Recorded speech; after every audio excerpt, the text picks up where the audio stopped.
Gloria a Dios. Las llaves del reino. ¿Cuántos trajeron Biblia? Porque necesitamos Biblia hoy. Mateo capítulo 3, versículo 1 y versículo 2.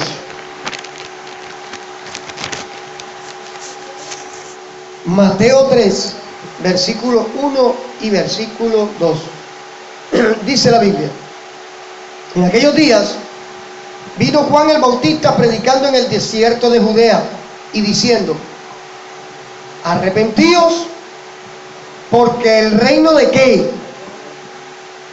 ¿Cuántos están leyendo? Arrepentíos, Mateo 3, 1 y 2. Arrepentíos porque el reino de los ¿qué? De los cielos se ha acercado.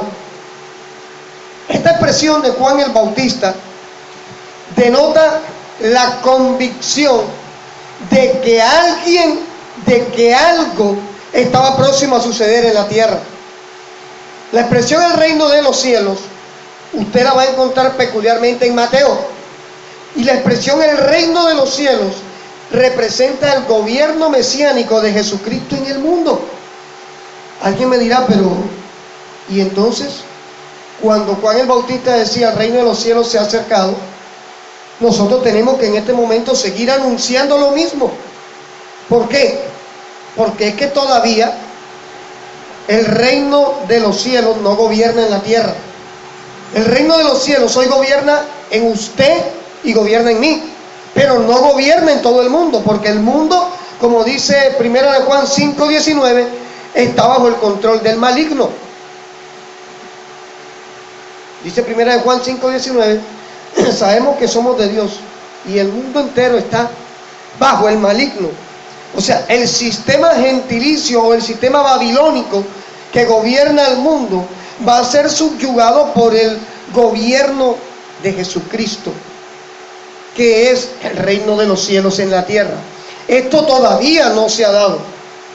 Esto se va a dar cuando Cristo levante su iglesia, cuando pase el reino milenial, cuando venga el reino milenial a gobernar sobre las naciones en la tierra.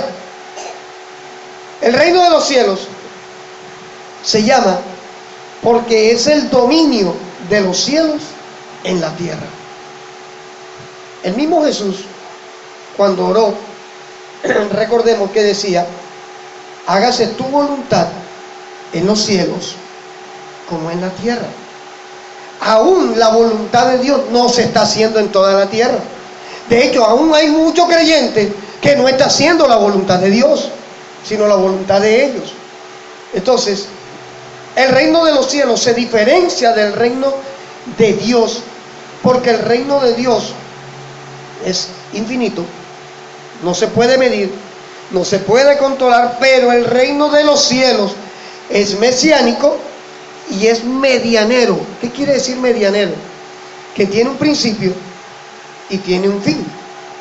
El reino de los cielos va a ser durante 1000 años. Es el reino milenial, donde Jesucristo y donde la iglesia, donde los apóstoles, los de Jesucristo, van a reinar sobre las naciones que queden después de la venida de Cristo. ¿Ya? Esta frase, el reino de los cielos, se deriva de dos citas que hay en Daniel. Vayamos y busquemos Daniel, capítulo 2. Daniel, capítulo 2, versículo 34 al 36. Mira lo que dice. Daniel está dando la interpretación al sueño olvidado de Nabucodonosor. Mira el versículo 34, capítulo 2, dice: estabas mirando hasta con una piedra, hasta que una piedra fue cortada no con mano e hirió la imagen en sus pies de hierro y de barro cocido y los desmenuzó. Entonces fueron desmenuzados también el hierro, el barro cocido, el bronce, la plata y el oro, y fueron como tamo de las eras del verano. Se los llevó el viento, sin que de ellos quedara rastro alguno. Daniel 2:34. Versículo 35 estamos. Mas la piedra que hirió a la imagen fue hecha un gran monte que llenó ¿qué? Toda la tierra, dice. Y dice el versículo 36, este es el sueño, también la interpretación de él diremos en presencia del rey. Daniel está interpretando la visión, un sueño que tuvo Nabucodonosor, donde vio una imagen que era hecha de hierro, de bronce, de oro, y las patas eran de barro cocido. Y Daniel está haciendo una referencia interpretativa con respecto a lo que va a ser el reino de los cielos gobernando en la tierra y desmenuzando el reino babilónico que gobierna el mundo. Vayamos a Daniel 2:44. Ahí mismito, nada más tiene que mirar a la otra página. Dice, y en los días de estos reyes, el Dios del cielo levantará un reino que no será jamás destruido, ni será el reino dejado a otro pueblo. Desmenuzará y consumirá a todos estos reinos. Está hablando del reino de los cielos. Está hablando del gobierno de Cristo. Aquí se aclara cómo el reino que Dios establecerá, cómo es el reino que Dios establecerá después de la destrucción del sistema mundial babilónico. Este reino se establece teniendo a Cristo como cabeza, como jerarca. Pero la llave del reino, entonces, ¿a qué se refiere? Pues era necesario hablar del reino de los cielos, porque las llaves del reino de los cielos ya Dios te las entregó a ti y me las entregó a mí. Vayamos a Mateo 16, versículo 13.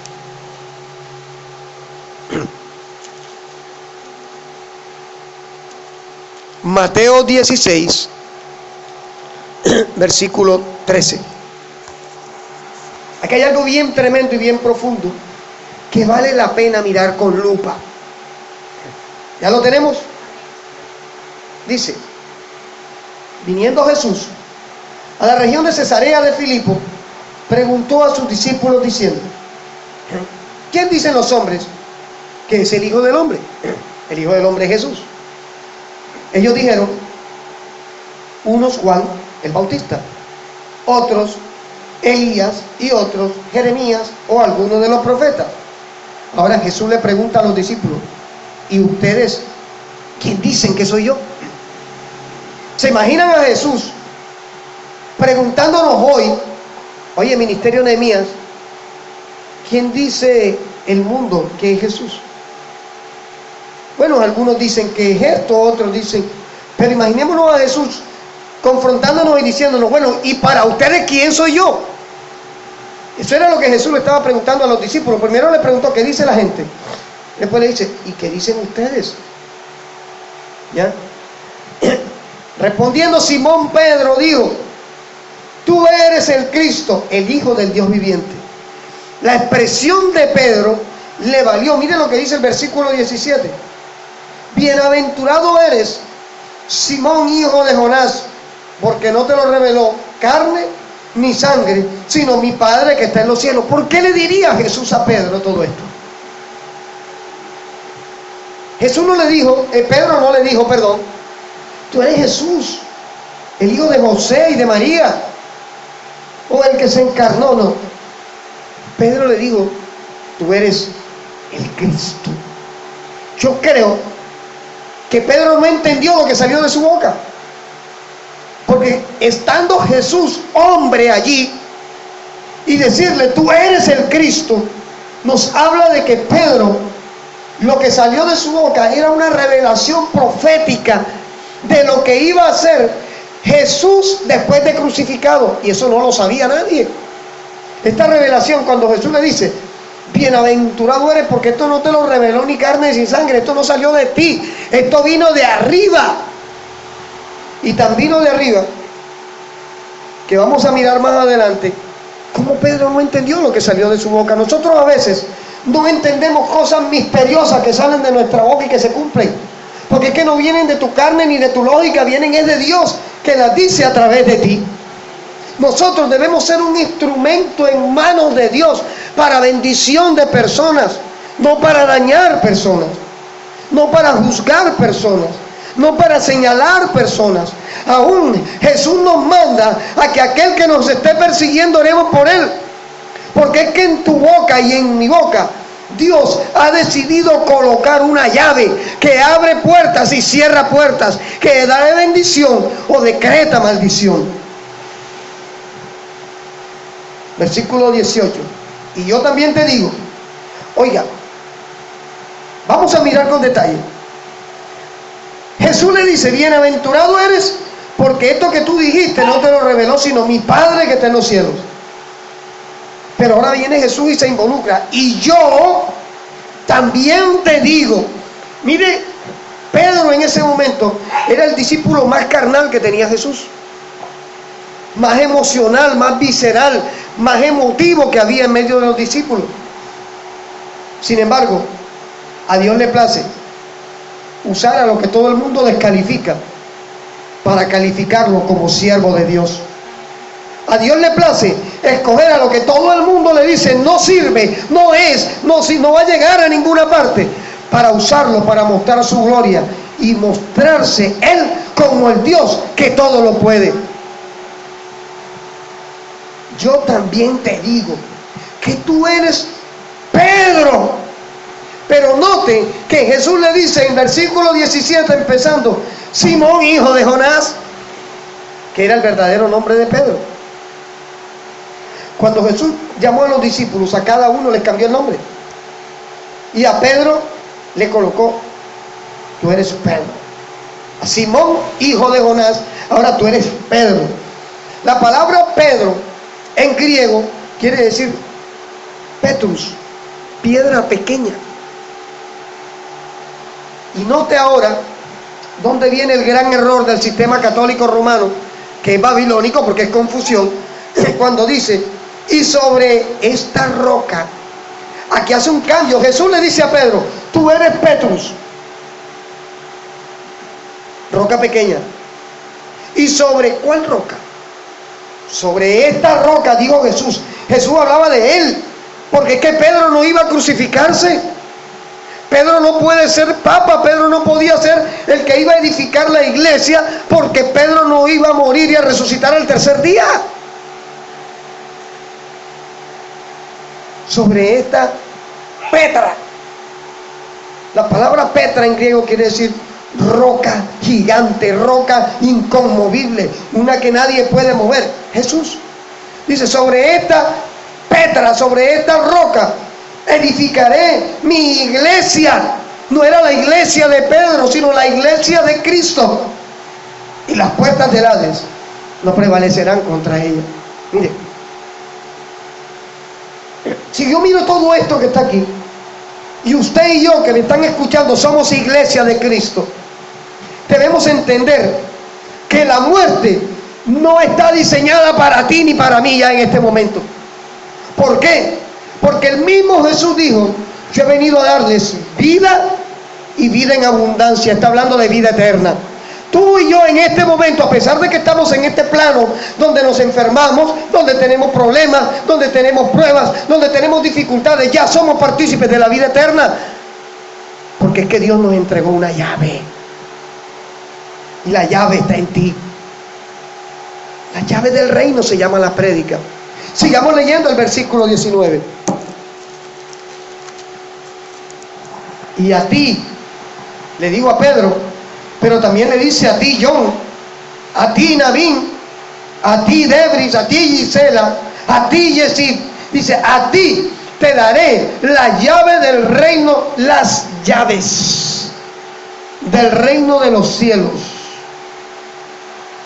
Y todo lo que atares en la tierra será atado en los cielos. Y todo lo que desatares en la tierra será desatado en los cielos. Aclaremos algo. Las llaves de la iglesia no son las llaves de la iglesia, son las llaves del reino. La iglesia, aunque es el cuerpo de Cristo manifestado en la tierra, es visible, es tangible. La llave del reino nos está hablando de un contexto totalmente espiritual.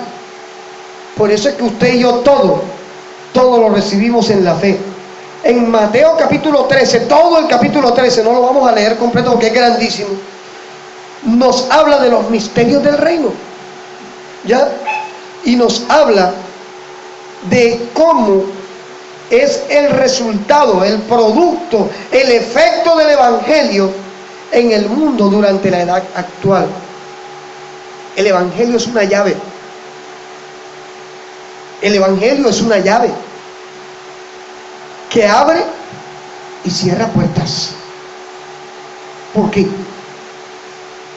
Porque cuando usted le predica a Cristo a alguien, esa persona recibe a Jesús como su Señor y Salvador, esa persona recibió la llave y abrió las llaves del reino. Esa persona está atada a la iglesia de Cristo y está atada en el reino de los cielos a Cristo. Note usted que por ahí no está hablando y que atamos al diablo ahora a los pisos. Ahí no habla del diablo. Está hablando del reino de los cielos y la autoridad que se recibe cuando venimos a Cristo. Entonces, venir a ser iglesia es abrir una puerta que antes estaba cerrada. ¿Ya? Ahora, ¿qué es una llave? Bíblicamente una llave es un símbolo de poder y de autoridad. Apocalipsis 3:7, no lo sabemos de memoria, dice, léalo, léase Apocalipsis 3:7, que abre puertas que nadie puede abrir, que nadie puede cerrar, perdón, y cierra puertas que nadie puede abrir. Búsquelo, Apocalipsis 3:7.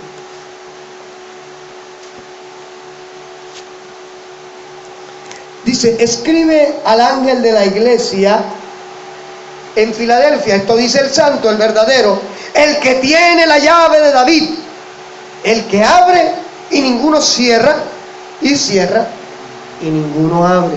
Ahora, ¿cuál es la llave de David? ¿Será que hay que David dejó una llave escondida por allá que aún no se ha descubierto y que el que la encuentre será el que podrá abrir el reino? No, es un simbolismo de la autoridad que usted recibe y yo recibo y el que me está escuchando recibe cuando reconoce que Jesús es su Señor y su único y suficiente Salvador. Isaías 22:22.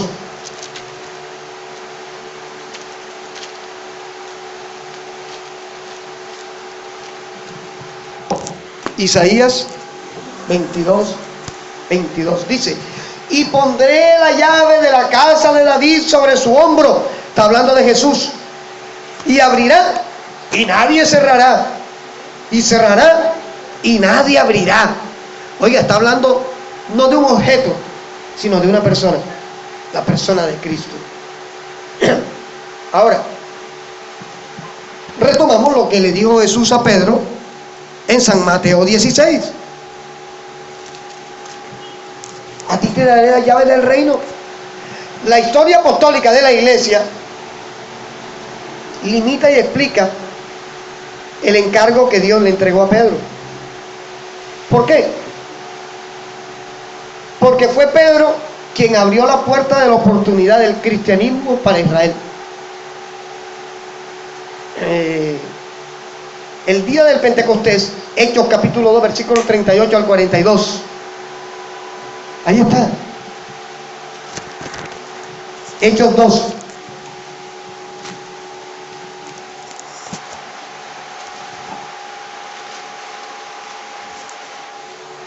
Hechos capítulo 2, versículo 38.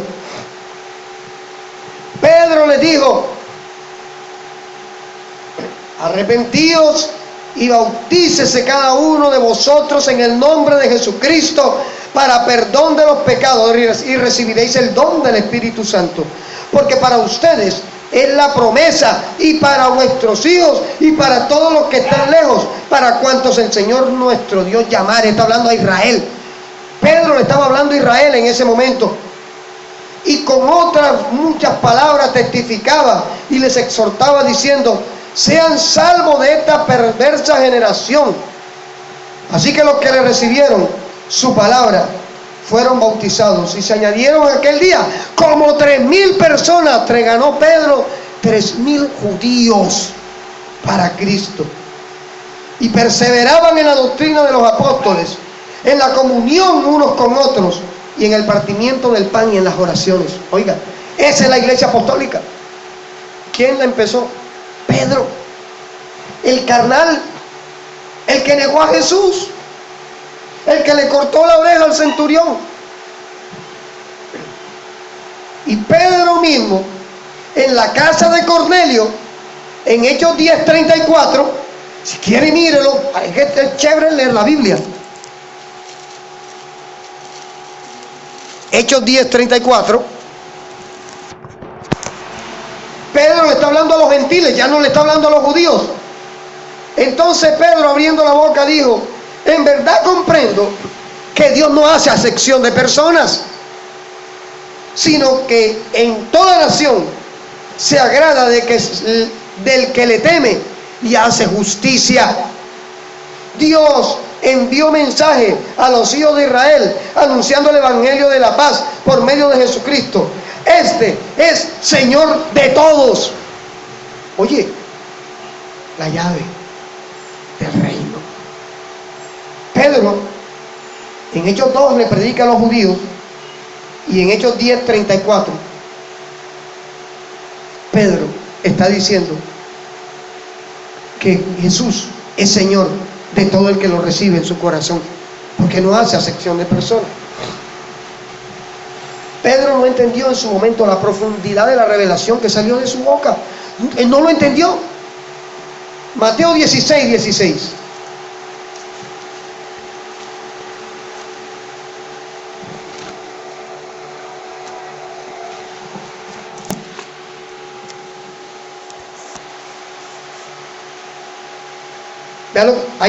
Ya lo vimos. Pedro no entiende. Tú eres el Cristo. Tú eres el ungido de Dios.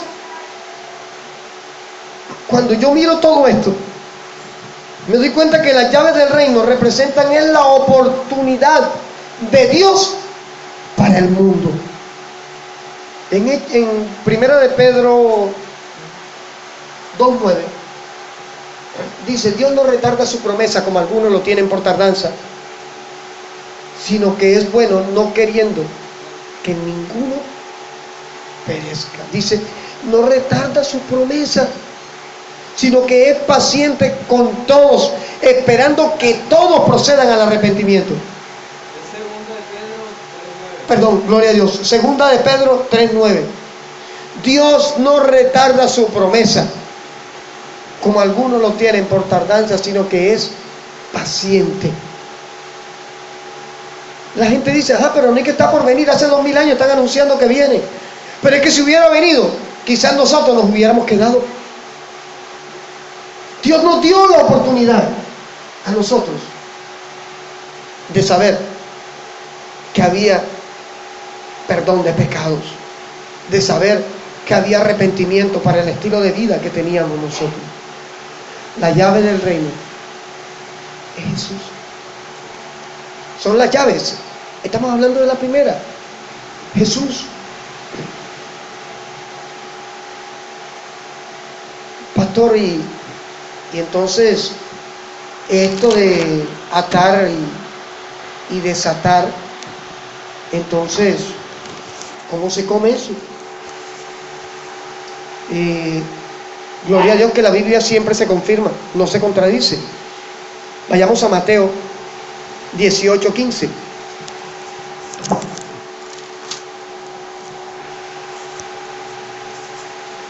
Mateo 18:15 al 19.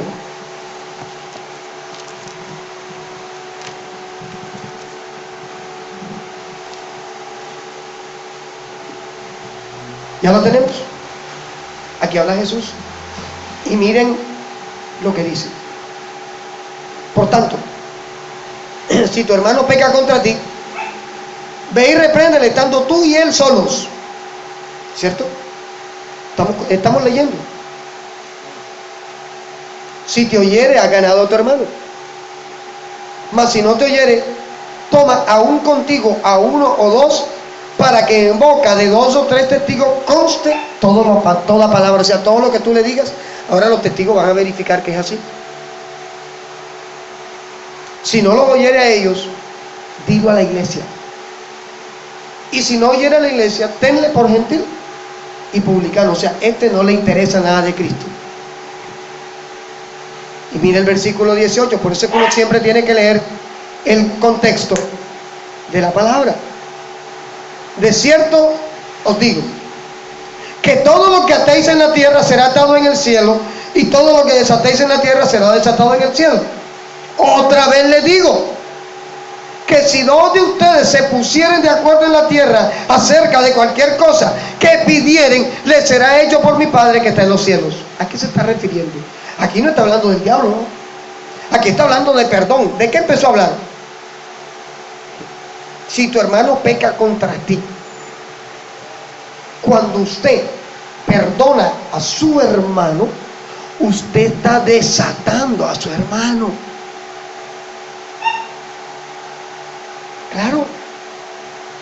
Cuando usted se gana un alma para Cristo, esa alma usted la está atando a Cristo. Y el que llega a Cristo en la tierra, ¿dónde es escrito su nombre en los cielos? En el libro de la vida, que está ¿dónde? En el reino de Dios. Mire, esto de las llaves del reino es tan profundo que nosotros realmente a veces se nos escapa entender que Dios es tan bueno que a pesar de nuestros errores, de nuestras equivocaciones, siempre abrió una puerta que nadie la va a cerrar, a menos que usted no quiera entrar. Por eso en Apocalipsis 3:20, cuando dice, he aquí yo estoy a la puerta y llamo. Si alguno abre la puerta, oye, esta palabra tumba el calvinismo. Si alguno abre la puerta, yo entraré a él, cenaré con él y él conmigo. Esto de que si alguno, es claro que es la decisión personal de cada quien de permitirle a Jesús abrirle el reino de los cielos a su favor. Porque eso es lo que sucede cuando Cristo viene a nuestra vida. El reino de los cielos se abre a favor tuyo. Ahora, en Mateo 16:24, Jesús le dice a sus discípulos, si alguno quiere venir en pos de mí, niéguese a sí mismo y tome su cruz y sígame. Porque todo el que quiere salvar su vida la perderá, y todo el que pierda su vida por causa de mí la hallará. Porque ¿de qué le aprovecha al hombre si ganare todo el mundo y perdiere su alma? ¿O qué recompensa dará el hombre por su alma? La llave del reino solo se abre cuando usted viene a Cristo. Y para usted venir a Cristo, usted tiene que cumplir un requisito. Para que ese reino se abra, usted tiene que cumplir un requisito. ¿Qué dijo Jesús? Si alguno quiere venir en pos de mí, niéguese a sí mismo. Usted quiere que el reino de los cielos se abra a su favor, es tiempo de negarse. Negarnos es obligar a esta berraca carne y a este berraco intelecto a someterse a la palabra y no pretender acomodar la palabra a mi lógica, ni justificar las acciones de mi carne con la lógica o con la filosofía. Jesús dijo, el que quiera venir en pos de mí, niéguese. El que se ha negado recibe llaves. Claro que sí. Y tome su cruz. Tomar la cruz es asumir la consecuencia que va a venir a nosotros por seguir a Cristo. te van a señalar, te van a perseguir, te van a rechazar. Tú si eres una guacatada, contigo no se puede contar porque no vas a ninguna rumba. Ahora sí, lindo, cristianita. Gloria a Dios. Es preferible que digan eso y no que diga, que tenga que decir Jesús, no todo el que me diga, Señor, Señor, entrará al reino de los cielos. Cuando a Jesús le dicen, te busca tu madre y te buscan tus hermanos, Jesús dijo, ¿y quién es mi madre? ¿Y quién es mi hermano? Mi madre y mi hermano son los que hacen la voluntad de mi Padre que me envió. No todo el mundo tiene la llave del reino. No todos los que se congregan tienen el reino abierto a su favor. ¿Por qué? Porque es que no se han negado, no han cogido la cruz y no se han atrevido a seguirlo. Simplemente son convidados de piedra que van y vienen a los servicios, que mueven la cabeza así o no, pero que al fin y al cabo no han abierto sus corazones a Jesús para que reine en sus vidas.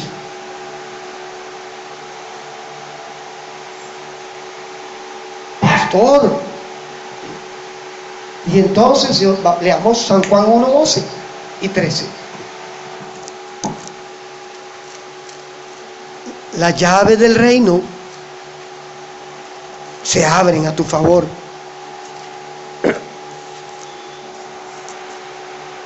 La llave del reino, la autoridad de Cristo en ti, lo que Dios te regala por reconocer a su Hijo.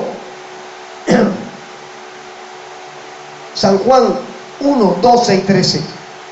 Mas a todos los que lo recibieron, a los que creen en quién, a los que creen en quién. ¿No hay Biblias? En su nombre les dio potestad de ser hechos ¿qué? Hijo de Dios, los cuales no son engendrados de sangre, ni de voluntad de carne, ni de voluntad de varón, sino de Dios. Cuando usted cree en el nombre de Jesús, y pastor, pero si yo creo, el fruto es el que dice. Jesús dijo, por su fruto los conocerán. Todo el mundo de boca dice, yo soy de Cristo. Pero el fruto de cada persona dice de quién es hijo. El fruto muestra si Cristo está o Cristo no está. Ahora, Jesús con su sacrificio en la cruz deja de ser Jesús hombre, se convierte en el Cristo, y el Cristo es el que te abre la llave del reino. Oiga, y te conviene que se abra el reino a tu favor, y te voy a explicar por qué. Porque es que usted, cuando Jesús viene a su vida y usted se niega y usted asume la consecuencia de seguirlo, y usted a pesar de todo persevera en Cristo, usted recibe una tremenda bendición. Eso no se puede valorar con dinero en la tierra. Romanos capítulo 8, versículo 16 y versículo 17. Dice la Biblia, el Espíritu con E mayúscula mismo da testimonio a nuestro espíritu, con E pequeña que es alma, de que somos ¿qué? Hijos. Romanos 8, 16. Vayamos por parte. San Juan 1:12 dice que el que cree en el nombre de Jesús se convierte en ¿qué? En hijo. Ahora, el Espíritu da testimonio a nuestro espíritu de que somos hijos. Esa identidad es espiritual y se recibe por pura fe. Usted es hijo, usted es hija de Dios porque reconoció a Jesús como su Señor y Salvador y vive como Jesús le manda a vivir. ¿Ok? Listo, ya es hijo. Ahora leamos el versículo 17. Como ya usted es hijo, ahora dice, y si hijo, ¿también qué? Heredero. ¿Heredero de quién? De Pastrana. Heredero de Dios y coheredero con Cristo. ¿Cuántos dan gloria a Dios? Mire, esto de ser un hijo de Dios no es cualquier lagaña de mico. Esto no es por un sistema religioso. Esto no es por una denominación. Esto es porque la vida de Cristo ahora vive en ti. Y si la vida de Cristo realmente mora en ti, entonces ya tú no eres el hijo de Pastrana, ya tú no eres el hijo del diablo, ya tú no eres el hijo de la que fuera, ni del que fuera. Ahora eres hijo del Dios viviente. Ahora tú tienes herencia en los cielos, porque Jesús, al morir en la cruz, te dio la llave que abre el reino de los cielos a tu favor. El primer beneficio de que la llave del reino se abra en tu vida es que tu identidad y tu genealogía son cambiadas, y que ahora tu herencia va más allá del dinero que pueda dejarte tu familia, de las casas que puedas atesorar, porque eso se va a quedar aquí, eso se va a acabar tarde o temprano. Pero tu herencia en los cielos es inmortal, es inagotable, porque es totalmente espiritual. Usted no necesita de arrebatar nada. Usted no necesita de hacer cuestiones místicas, ni de inventarse locuras, porque arrebatar a Dios nadie. ¿Cuántos han escuchado la canción Arrebato? Esa canción es un arrebato. Quien la canta está arrebatada cantando esa canción. ¿Por qué? Esta canción es una constante negación de la autoridad de Dios sobre Satanás. Porque cuando dice arrebato los tesoros de los cielos, le quito al diablo los tesoros de los cielos que me pertenecían, está diciendo es que el diablo entra al reino de los cielos, le quita a Dios lo que es tuyo, y entonces tú se lo tienes que quitar al diablo. Entonces Dios no tiene autoridad. ¿Sí me entendió? Pero usted ve a la gente y arrebato, y piso, y lo ato, y le corto la cabeza. Hermano, ¿cuál corte la cabeza? Ni que 8 cuartos. Amén. Gloria a Dios. Y el diablo no devuelve nada. Esa es la otra. Dios restituye. El diablo no devuelve nada. Dios restaura, el diablo daña. Dios edifica, el diablo destruye. Dios une, el diablo divide. Entonces, ¿qué tengo que yo ir y que a perder mi tiempo arrebatándole al diablo nada?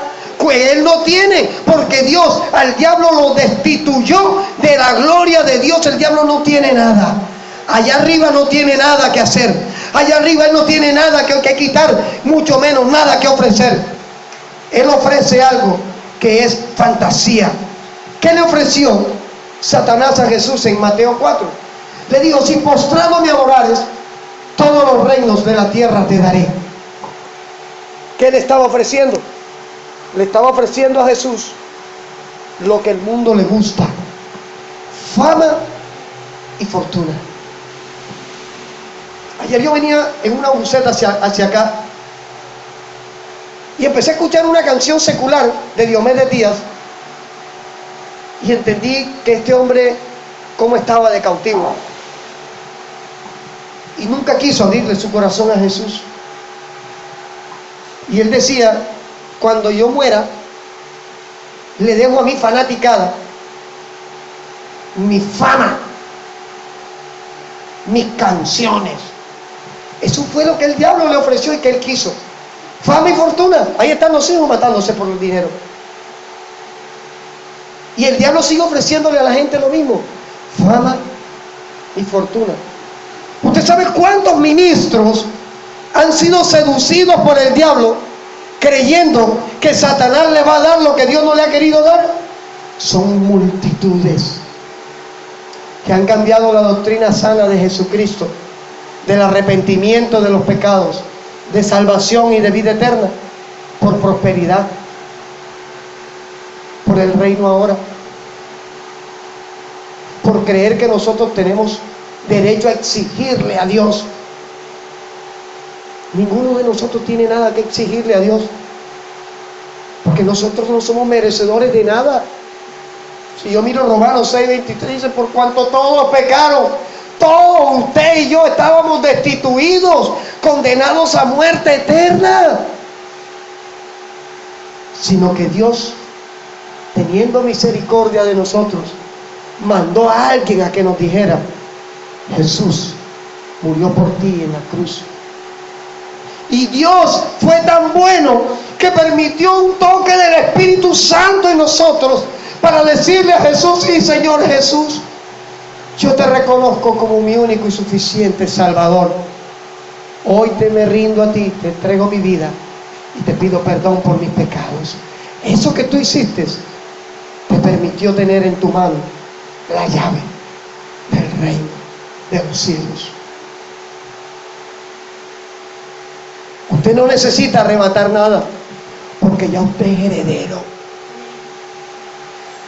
Oiga, hermana Milena, si a usted le dicen que su papá le dejó 20 cadenas de supermercados y que hay un testamento a nombre suyo, preguntémosle al hermano Navín, que sabe de derecho. Tenía un testamento a nombre suyo. Usted va a tener que ir a pelear para que le den lo que es suyo, si ahí dice que es suyo. Sino que es cuando yo no esté, esto es tuyo. Hay una condición que se tiene que cumplir, a menos que en vida quiera repartir. Nosotros no necesitamos arrebatar, porque ya Dios nos los entregó, la llave del reino. Hechos 4:12 dice: no hay otro nombre. La llave es Jesús, ¿eh?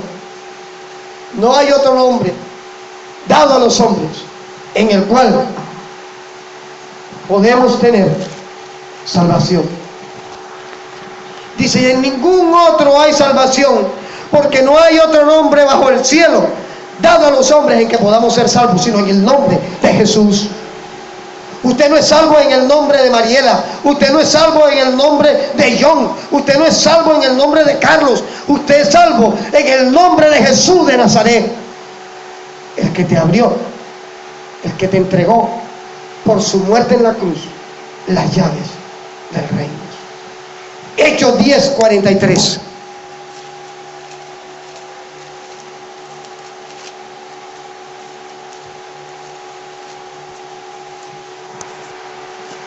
De este dan testimonio todos los profetas, que todos los que en él creyeren recibirán perdón de pecados. ¿Por quién? Por su nombre. Por eso cuando usted viene a Dios, después de haber fallado, después de haber pecado, después de haber tenido una vida totalmente lejana de Dios, y le dice a Dios: yo te pido perdón en el nombre de tu Hijo Jesús, crea que usted recibió perdón. Usted no necesita ir donde un hombre igual que usted para que ese hombre lo absuelva de ningún pecado, porque no hay un hombre en la tierra con la potestad de perdonarle pecados a nadie. Ese cuento de que el Papa es el vicario de Cristo en la tierra es una mentira de Satanás, porque el Papa es un hombre como usted y como yo. Él está peor que tú y que yo, porque él conoce la verdad y está viviendo en la mentira. Nosotros conocemos la verdad y procuramos cada día, en medio de nuestra debilidad, tratar de estar cercanos a Cristo. Ese hombre está condenado al infierno en este momento, si no se arrepiente, porque él sabe la verdad y está enseñando mentiras. Porque el nombre vicario quiere decir reemplazo. O sea, que él es el reemplazo de Cristo en la tierra. Gran hijo del diablo que es, para atreverse a ponerse ese nombre sobre sí mismo, porque ese es un nombre que solo le cabe al que tiene un nombre que es sobre todo nombre, a Jesús de Nazaret. Efesios 1:16. Esto es poderoso, ¿eh? Efesios capítulo 1 versículo 16 al 23. Aquí habla Pablo y mira lo que dice: no ceso, ya lo tenemos, de dar gracias por ustedes, haciendo memoria de todos ustedes en mis oraciones, para que el Dios de nuestro Señor Jesucristo, el Padre de gloria, les dé espíritu de sabiduría y de revelación en el conocimiento de Él, de Jesús. alumbrando los ojos de vuestro entendimiento, para que sepas cuál es la esperanza a la que Él te ha llamado y cuáles las riquezas de la gloria de su herencia en los santos, y cuál la supereminente grandeza de su poder para con nosotros los que creemos, según la operación del poder de su fuerza, la cual operó en Cristo, resucitándole de los muertos, sentándole a su diestra en los lugares celestiales, y sobre todo principado y autoridad, sobre todo y poder y señorío, y sobre todo nombre que se nombra, no solo en este siglo, sino también en el siglo venidero. Y sometió todas las cosas bajo sus pies y lo dio por cabeza sobre todas las cosas a la iglesia, la cual es su cuerpo. Ese eres tú, la plenitud de aquel que todo lo llena en todo. Tú tienes la llave del reino. Por eso es que tú no tienes que estar prestándole más atención al diablo que a las cosas que Dios quiere que le prestes atención. El diablo, como pasa desapercibido para Dios, está tratando de que tu mirada se fije en Él, porque Él es un ignorado. Él sí fue desechado. Ezequiel lo dice, Isaías 17 lo dice, Jeremías lo dice. Pero mira, todo el poder, la autoridad de Cristo también está en ti. Eso es ser coheredero con Cristo. El asunto es que en medio de nuestros afanes, que en medio de la ansiedad y en medio de las necesidades que el mundo babilónico nos oprime y nos trata de arrinconar, nos pasa desapercibido, se nos olvida que tenemos a un Dios de autoridad, de poder, que está dentro de nosotros, y que simplemente no te exige que tengas la fe del tamaño del Empire State, sino que tengas la fe del tamaño de un grano de mostaza. Porque cuando usted tiene la fe del tamaño de un grano de mostaza, en medio de la aflicción, en medio de la prueba, en medio de la tentación, en medio de la persecución, va a venir una luz a tu corazón y te va a decir: escrito está. La llave del reino la tenemos y a veces no la usamos. ¿Qué llave es la que tiene usted, ¿no? Efesios 3:10.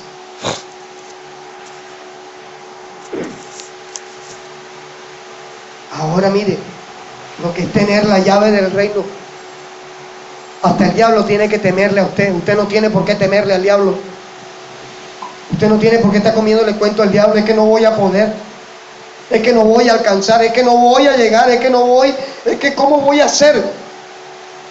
Hay que cambiar el léxico de nosotros. Cuando yo entiendo que tengo tanto poder dentro de mí y a mi favor, mi léxico tiene que cambiar. Las palabras de derrota no deben caber en mi boca. Las palabras de autoconmiseración no deben caber en mi boca. Dice: para que la multiforme sabiduría de Dios ahora sea dada a conocer. ¿Por medio de quién? De la iglesia, o sea, tú y yo, a los principados y potestades en los lugares celestiales, conforme al propósito eterno que hizo en Cristo Jesús nuestro Señor. Los principados tienen que retroceder cuando tú llegas a batallar, cuando tú tienes una vida de integridad delante de Dios, cuando tú tienes una vida donde te has negado a seguir siendo lo que eras y quieres agradarle al corazón de Dios. El poder de Dios está a tu favor. Cuando tú le digas a un principado: aquí llegué yo, el Hijo de Dios, aquí llegué yo, la hija de Dios, aquí llegué yo, el hermano de Jesucristo, y en el nombre de Jesucristo tú te tienes que retirar de aquí, tiene que irse. Anoche compartíamos precisamente, mi esposa, mi hija, hablábamos de las llaves del reino, de la confesión de Pedro. Y es que hay una gran verdad. Satanás va a mandar primero. Satanás tiene un orden jerárquico. Hace 8 días estuvimos haciendo guerra espiritual en base al orden jerárquico que está en Efesios 6:12. En la guerra espiritual hay un orden, porque Satanás también tiene un orden de batalla. Él primero te manda las saetas, los dardos. Después te manda a alguien de más jerarquía si el dardo no funcionó. Después te manda al gobernador. Después te manda al principado. Y si nada de esto funcionó, ahora viene él. Cuando el diablo se levanta personalmente contra ti, quiero decirte, es el momento, en vez de declarar derrota, de levantar la mano y declarar que en el nombre de Jesús la victoria llegó. Porque si Satanás, que no puede estar en todas partes, aclaramos eso, el único que tiene la omnipresencia es el Espíritu de Dios, que está aquí y está en 1,000, 2,000, 10,000 millones de iglesias hablando en este momento. Él sí, Satanás no puede. Cuando Satanás tiene que desocupar su zapato de donde está haciendo para venir contra ti, es porque todo lo que antes intentó no le funcionó. Y quiero darte una buena noticia: tampoco le va a funcionar lo que él quiere hacer. Cuando Satanás quiere callarte la boca, es porque lo que tú estás diciendo le está haciendo daño al reino espiritual de las tinieblas. Cuando Satanás quiere sacarte de un lugar, es porque tu presencia en ese lugar le está incomodando a las potestades que se mueven en ese lugar. Gloria a Dios. Cuando Satanás maquina para arrinconarte y robarte la paz, es porque tu posición en Dios es tal que el respaldo de Dios le está haciendo correr a los demonios que Él está mandando contra ti. Aleluya. ¿Sabes qué? ¿Qué llave es la que tú tienes? Usted ahora también es llave. Primero la llave es Jesús. Ahora usted es una llave. Porque cuando usted se levanta y en el nombre de Jesús le ordena a un demonio que se vaya, usted es una llave que está abriendo espacios. Cuando usted le comparte a Cristo a una persona, usted es una llave usada por Dios para abrir el reino de Dios a favor de esta persona también. Hechos capítulo 1, versículo 18.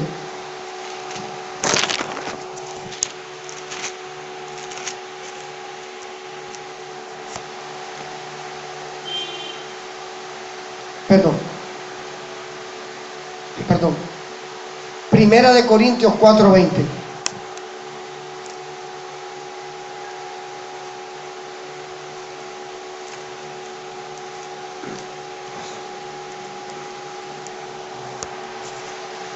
Porque el reino de Dios no consiste en palabras, sino en ¿qué? En poder. Esto es tremendo. Porque es que el poder de Dios mora en ti ahora. Sino que el diablo, aquí trabaja él, va a tratar de menguar tu fe y mi fe. Donde hay hogares, va a tratar de traer división, conflictos, para que se distraiga la atención de donde realmente debe estar. Porque cuando yo me enfoco en pelear con mi esposa, o mi esposa en pelear conmigo, o en pelear con mis hijos, o mis hijos en pelear conmigo, o en el problema que es más grande que Dios supuestamente, cuando yo me enfoco en esto, me desenfoco de Dios. Y debemos entender algo, que cuando el horno se calienta 7 veces más, es porque la respuesta de Dios está en la puerta, está tocando. El poder de Dios está fluyendo a través de ti. Es necesario usarlo. Encontramos entonces que las llaves del reino son 3. ¿Sí? Ya hablamos de Jesús, ya hablamos de nosotros, pero el Espíritu Santo, que es el poder de Dios manifestado en ti, es otra llave. Son 3 llaves. Allí está Jesús, el Espíritu Santo y usted. Use la llave. Que se manifestó un demonio. Vamos a llamar al pastor para que venga a sacarlo. ¿Cuál pastor? Si usted tiene la llave, y si el pastor no está, entonces el demonio que sigue haciendo. Y dice, el pastor no está en Colombia, no está en Barranquilla, que siga siendo el demonio. No, señor. En el nombre de Jesús, sales de ahí. Y se acabó. Porque esto no es cuestión de grito, esto es cuestión de autoridad. De creer que lo que usted está saliendo de su boca tiene poder de Dios respaldado. Lucas, capítulo 9, versículos 1 y 2.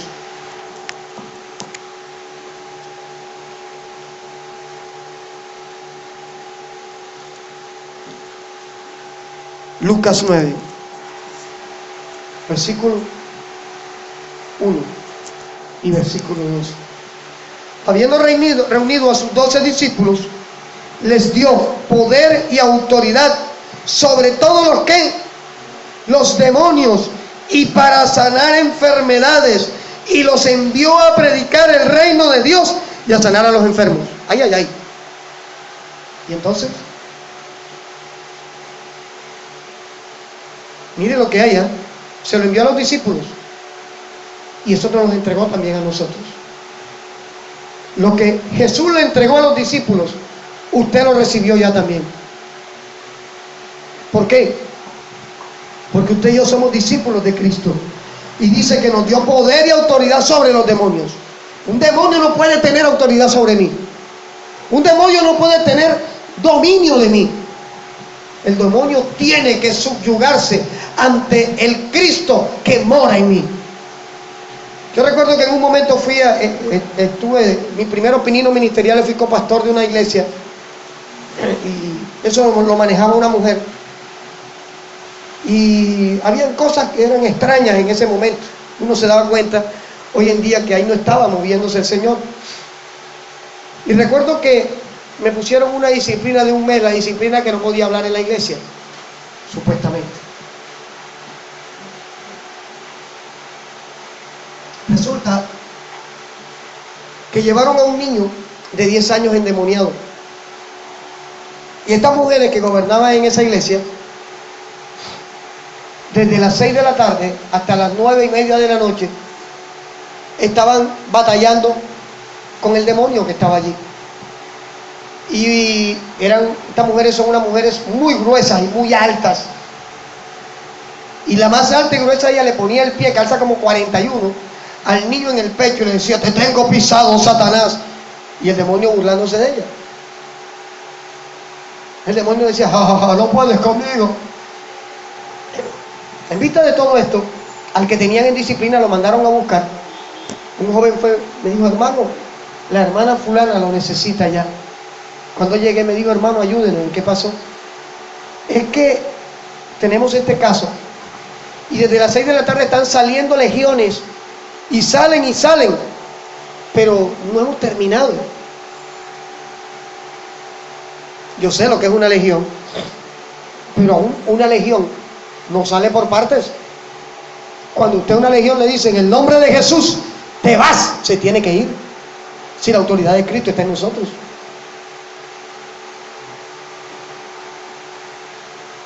Y yo recuerdo que le dije: ¿me permiten? Y fui a un rincón y me puse a orar, que es lo primero que tenemos que hacer nosotros, buscar dirección de Dios.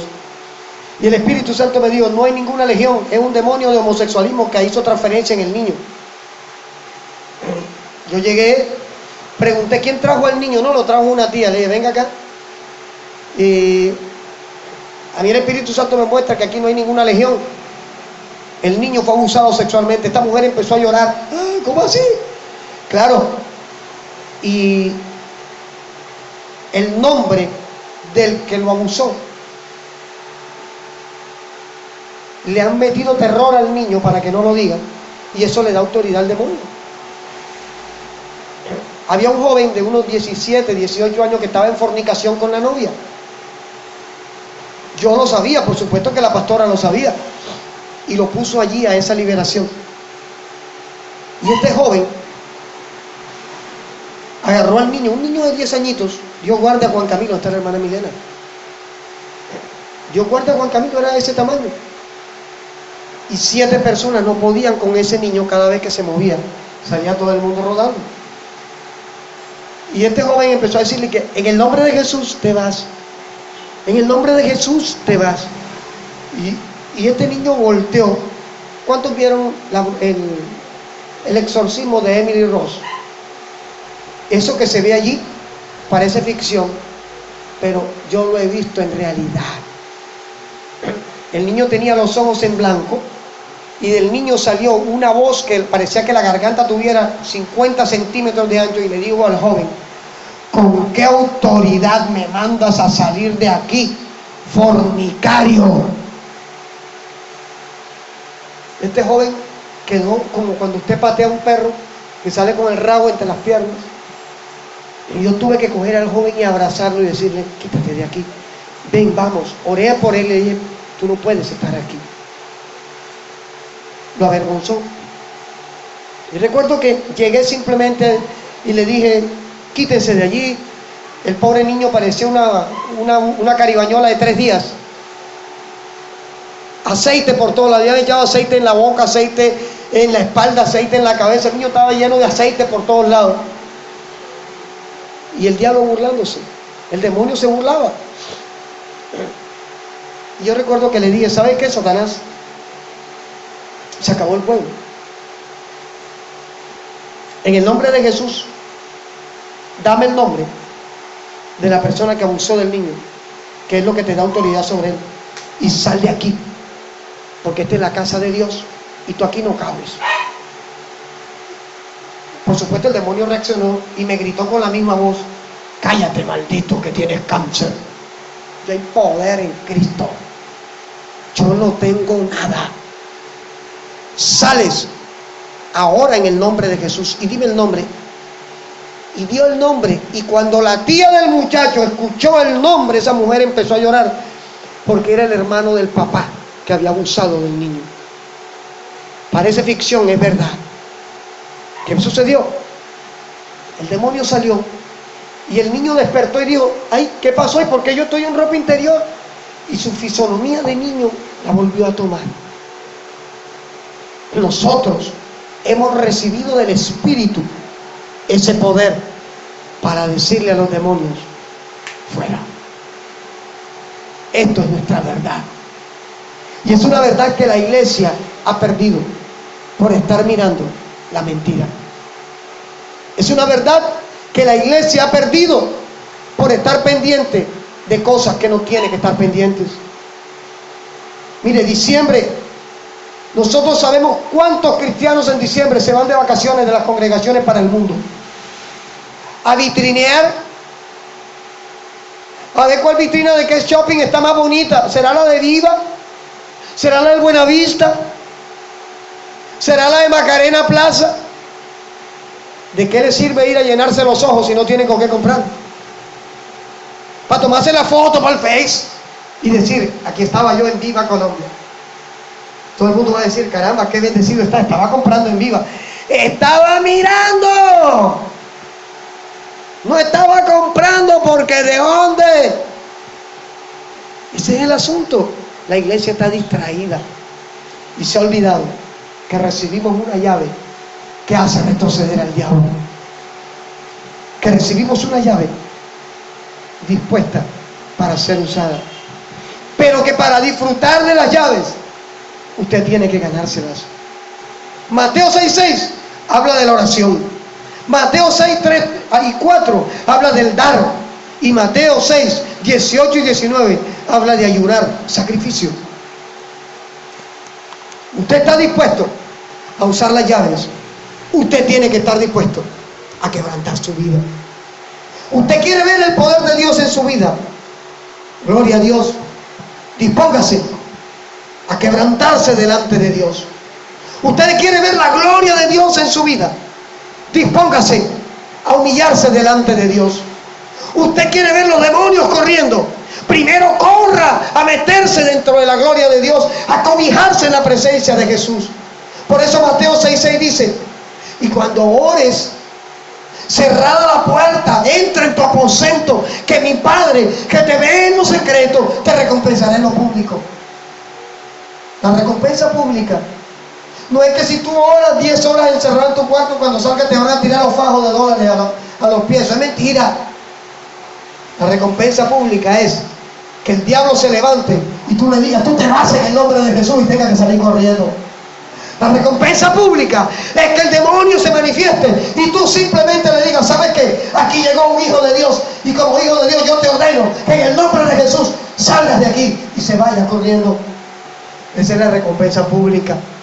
La recompensa pública, que tengas el problema más grande que se te esté presentando y el problema tenga que volverse melaza ante el poder de la gloria de Dios en ti. Que aquel que se levantó para dañarte termine diciéndote: perdóname porque yo no sabía lo que estaba haciendo. Esa es recompensa pública, ¿viste? Que aquel que te robó tenga que venir a decirte: yo te devuelvo lo que te quité. Restitución. Eso es recompensa pública. Que allá de donde te echaron tengan que llamarte y decirte: es que necesitamos que tú estés aquí. Esa es recompensa pública. Pero se gana en los secretos de Dios. Esto no se gana y que te voy a poner las manos ahora para que, y te voy a tirar la chaqueta ungida. Eso es mentira del diablo. Eso es mentalismo, eso es metafísica. Eso no está en ninguna Biblia.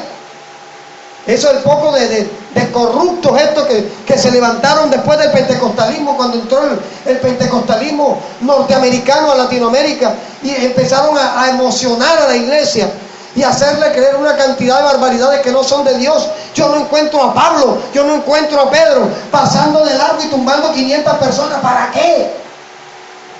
A mí me interesa es que la llave del reino esté abierta a mi favor. Porque si la llave del reino está abierto, el reino a mi favor, ¿sabes qué? Jesús, lo acabamos de leer en San Mateo 16, 18. ¿Sabes qué? Dice: todo lo que pidas en mi nombre, creyendo, lo recibirás. ¿Sabes? Le dirás al diablo: vete, y se tendrá que ir. Lo acabamos de leer en Efesios 3:10.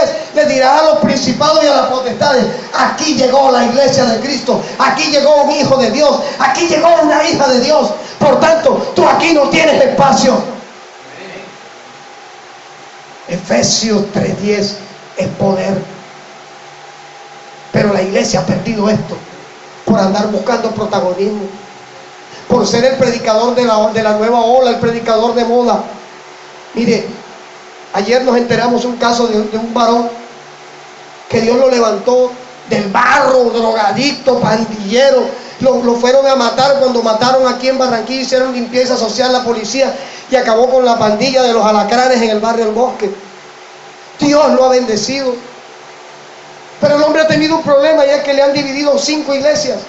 Iglesia que abre, iglesia que le quitan. Entonces el problema no es de nosotros, el problema es de él. Ahora este hombre, buscando, después de no haber tenido nada, no se ha dado cuenta que ya lo tiene todo, y anda buscando con sus fuerzas llenar sus ojos, llenar sus bolsillos, y está metido allí con el cura balinero, haciendo ecumenismo, haciendo estudios católicos, porque es que hay que ser uno con ellos. A mí la Biblia no me dice eso. La Biblia me dice que seamos uno con Cristo. El que está con Cristo, vive a Cristo, es mi hermano. Pero el que dice que está con Cristo y adora a la Carmela o adora a la María, no es mi hermano. Ese no es hermano mío. Aunque se llame Carlos Torres, aunque tenga el barro por algún lado, no es nada mío. Ese tiene otro papá. Su papá es el diablo. Mi papá es Jehová de los ejércitos. Mateo 6, versículos 3 y 4 dice: y cuando des, no hagas sonar trompeta delante de ti, y mi Padre que te ve en lo secreto te recompensará en lo público. Ay, ay, ay. Usted sabe que esa es una de las piedras en el zapato de muchos cristianos. ¿Usted sabe hace un año cuántas promesas hicieron en esta sala? Alguien dijo: si Dios me da un empleo, el diezmo apartaré para ti, mi Dios. Y Dios le da un empleo muy bueno, que si sacamos mal las cuentas estamos hablando de 60 millones de pesos en este año. Y vive Jehová en cuya presencia estoy, que no hemos visto ningún diezmo de eso. Y gloria a Dios, porque eso mismo testificará contra esa persona el día que Dios tenga que decir: lo siento, pero hasta aquí llego. Porque Dios es justo. Y nuestras acciones testifican delante de Dios por nosotros. Así de sencillo. Por eso es que mejor no es que si Dios me da, yo hago. Cuidado, porque Dios es bueno para cumplir. Pero después que cumple, ay, pero eso es mucho. Pero ¿qué va a hacer con eso? Si yo soy la que trabajo, si yo soy la que me voy 8 horas para allá. Pero usted no sabe que Dios es un Dios de orden y Dios sabe lo que está haciendo. Y aún mucha gente recibe abundancia no estando preparada, porque forma parte del proceso de Dios para decirle, aún no estás listo. Hay gente que uno dice, ven acá, pero ¿cómo es posible? Pero mira, si no ora, mira, si pelea todo el día, todos los días pelea con el marido, pelea con los hijos, pelea con el vecino, pelea con los compañeros de trabajo y mira la bendición. Usted no sabe lo que Dios está haciendo allí, ¿eh? Usted no sabe el trato de Dios allí. Es mejor orar por esa persona, porque a la hora que Dios diga, corto, acabamos de leer que las puertas que Él cierra, nadie las abre. Puede orar, puede ayunar, puede derramar las lágrimas que quiera, pero si Dios dice no se abre, no se abre. Por eso es que yo no creo en las huelgas de hambre. Y que vamos a hacer 40 días de ayuno para que Dios nos dé un crédito de 25 millones de dólares. ¿Sigue creyendo? En mi Biblia eso no lo dice. Es que vamos a hacer 25 días de ayuno por el contrato hiper mega bueno que me viene. Haga 200 si quiere, que si no es la voluntad de Dios no va a pasar nada. Porque el ayuno no es para chantajear a Dios. El ayuno es para yo quebrantar mi ego. El ayuno es para yo derramar en mi alma. El ayuno es para entregarle a Dios esas áreas que me he rebeldizado a entregarle al Espíritu Santo. Eso dice Isaías 58. Y creo que todas las versiones de la Biblia dicen lo mismo. Yo entiendo de dónde sacan que si ayunamos 10 días, aleluya, aleluya, ahí viene la bendición, el 10º día. Sigue creyendo. Mejor compre el baloto y se mete en menos lío con Dios. Con revancha y todo, cómprelo. Si quiere jugar a eso, mejor juegue al baloto y no juegue con Dios. No meta a Dios donde no está metido. La iglesia tiene que despertar y darse cuenta que nosotros formamos un equipo más que vencedor. Al diablo le conviene que usted y yo estemos mirando la derrota como una opción, porque hoy he entendido y Dios me ha hablado a mí, empezando por mí esta palabra, que ya basta de estar mirando el problema y tengo que mirar al Dios que resuelve todos los problemas. Que ya basta de estarme dando azotes pensando dónde fallé, sino entender que lo que Dios ha permitido en mi vida era porque yo necesitaba vivirlo. Que ya basta de estar haciéndole pataletas a Dios y darle la gloria a Él, porque si he soportado la prueba hasta este momento es porque sé, comprendo, entiendo, acepto que Dios ha estado conmigo en medio de ella. Gloria a Dios.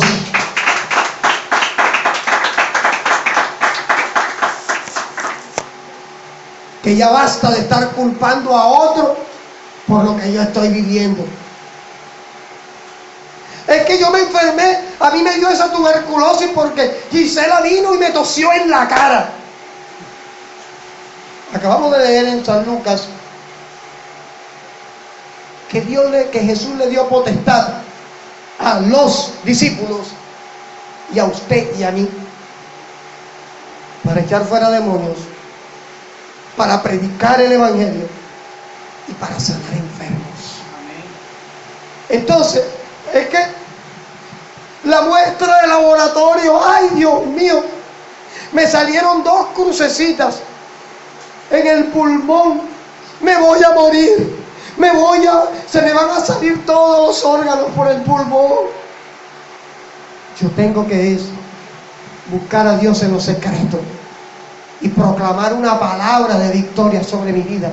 Y que si Dios ha permitido eso en mí, es con un propósito. Porque tenemos a un Dios de propósitos a favor de la iglesia de Cristo. ¿Sabes qué, iglesia? Hoy me la he gozado predicando, ¿sabes? Allá el que está distraído hoy, allá el que se fue para el Viva, Colombia, o el que se fue para Salgar,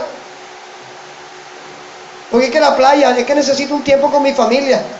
Sí, eso es cierto. Pero la Biblia dice que tendrás a Dios en primer lugar. Es que tengo que ganar dinero. Todos necesitamos dinero. Pero cuando yo a Dios le doy el primer lugar, Dios me dará un lugar a mí donde el mundo se dé cuenta quién es mi papá.